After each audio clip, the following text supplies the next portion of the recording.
की नहीं जा रही थी सर। मैं इतनी परेशान थी और आप भी तुम मेरी हालत से देख सकते हो कि मैं कितनी परेशान हूँ।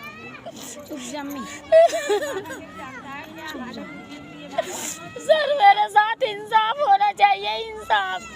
भाई माँ हूँ, माँ का दिल तो बेचैन होगा अपने बेटे से मिलने के लिए कि मेरे बेटे के साथ ऐसा हो जाएगा, इतना अन्याय हो जाएगा मेरे बेटे के साथ। उसके मुंह पे खून निकल रहा था, इधर भी, और उसके चोटों के निशान थे बहुत बुरी तरह, और पूरा आंखें नीली कच हो रही थी। मैं इस वक्त ज़ीशान मलिक के परिवार के बीच मौजूद हूँ। वो सभी लोग मेरे साथ मौजूद हैं जो कि ज़ीशान मलिक के घर वाले हैं, उनके आस पड़ोस के लोग हैं। मैं इनके मोहल्ले में इस वक्त मौजूद हूँ। दिल्ली का ये पूरा मामला है। ज़ीशान मलिक को दिल्ली पुलिस ने एक सिगरेट चोरी के आरोप में उठाया।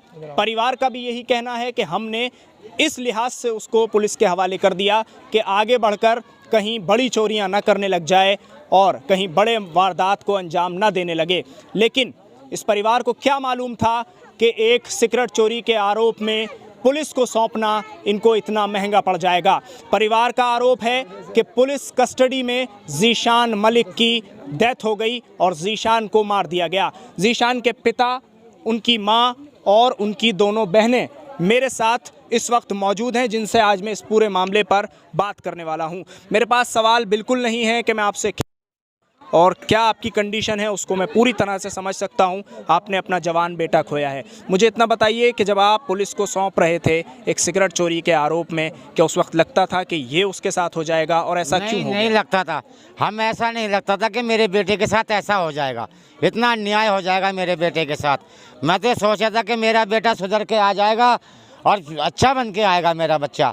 मुझे ये नहीं पता था कि ये जेलर और हुक्का मुंशी मेरे बच्चे को मार देगा, इस बेधर्मी से मेरे बच्चे को मारेगा, ये मुझे मालूम नहीं था।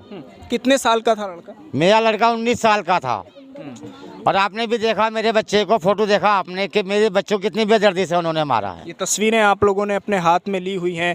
आप माँ हैं लड़के की, क्या आपके दिल पर गुजर रही है इस वक्त, क्योंकि जवान बेटे को आपने खोया है? जी 14 तारीख की सुबह में मेरे पास 7 बजे फ़ोन आता है और वो पुलिस वाला कहता है कि आपका लड़का दीनदयाल हॉस्पिटल में एडमिट है, उसकी तबीयत ख़राब है।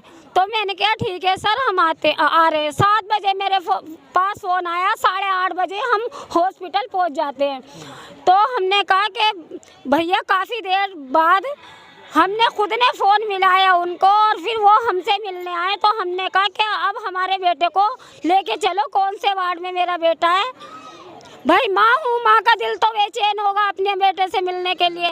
तो उन्होंने मेरी बेटियों को दोनों को उस अलग साइड में कर दिया और हम दोनों को बुलाया और कहा कि आपका लड़का डेथ कर चुका है। तो मैं तो तड़प गई। मैंने तो कहा कि आपने ही मेरे बेटे को मारा है और ऐसे कैसे मर गया वो। लेकिन एक बात मैं यहाँ आप लोगों को भी ये बता दूँ और इनसे भी मैं ये पूछना चाहता हूँ। पुलिस का कहना है कि लड़का बीमार था, उसकी तबीयत ठीक नहीं थी, लेकिन इन लोगों का आरोप है कि उसकी डेथ कर दी गई। आप लोगों ने जब देखा, सबसे पहले आप मुझे बता दीजिए कि क्या लग रहा था आपको कि वो बीमार था या किस तरह से उसको मारा गया? आप कह रहे हैं कि मारा गया, पुलिस कह रही है बीमार था। नहीं, मेरे बेटे की डेथ हुई है सर। उसका बुरा हाल था, उसके मुंह पे खून निकल रहा था, इधर भी, और उसके चोटों के निशान थे बहुत बुरी तरह, और पूरा आंखें नीली कच हो रही थी। तो इसलिए मेरे को लगा, मैंने फौरन ही आईओ से कहा कि तुमने मेरे बेटे को मारा है। मेरा बेटे में कोई बीमारी नहीं थी। मेरे बेटे को 2-2 साल तक बुखार भी नहीं आता था। ये सारे जुग्गी वाले, मेरे मोहल्ले वाले सब गवाह हैं, मेरा बेटा कैसा था। ठीक है, अब एक बात और बता दीजिए, चाहते क्या हैं? मैं ये चाहता हूँ सबसे पहले कि जेलर, डिप्टी जेलर जो सुप्रिंटेंडेंट वहाँ रहते हैं, उनके खिलाफ एक तो सीबीआई जांच बैठाई जाए। दूसरी बात ये है कि जब बच्चा फ़ोन करके माँ बाप से पैसे जेल में मंगवा सकता है, तो वो जेलर या वो डिप्टी जेलर या वो मुंशी या जिसके हाथ में वो बंदिश में था या जिस बैरियर में था, तो वो ये भी कह सकते थे कि फ़ोन करके कि आपका बच्चा बीमार है। उन्होंने पहले नहीं बताया, जब वो बच्चा मर चुका उसके बाद उन्होंने हमारे को खबर दी। जब वो अस्पताल बीमारी कुछ नहीं बताई, उन्होंने ये कहा सिर्फ बच्चा तुम्हारे बीमार है। और जो हमारा बच्चा बीमार होता तो 2-4 दिन पहले, जब वो महीना 20 दिन पहले पैसे मंगवा सकता है, तो उसकी खबर भी दे सकता था कि मम्मी पापा हम बीमार हैं, हमसे एक बार मिल लो। क्या चाहते हैं अब आप? मैं तो ये चाहता जी सख्त से सख्त उनको बहुत जल्दी जेलर को और मुंशी को जल्द से जल्द हमारे सामने पेश किया जाए और हम उनसे पूरी पूछताछ करेंगे और सीबीआई बिठाई जाए। सर हम सीबीआई जांच चाहते हैं और जेल तो बहुत सेफ चीज़ है, सबसे बड़ी जेल है, तो वहाँ पे ऐसे कैसे मर्डर हो सकते हैं।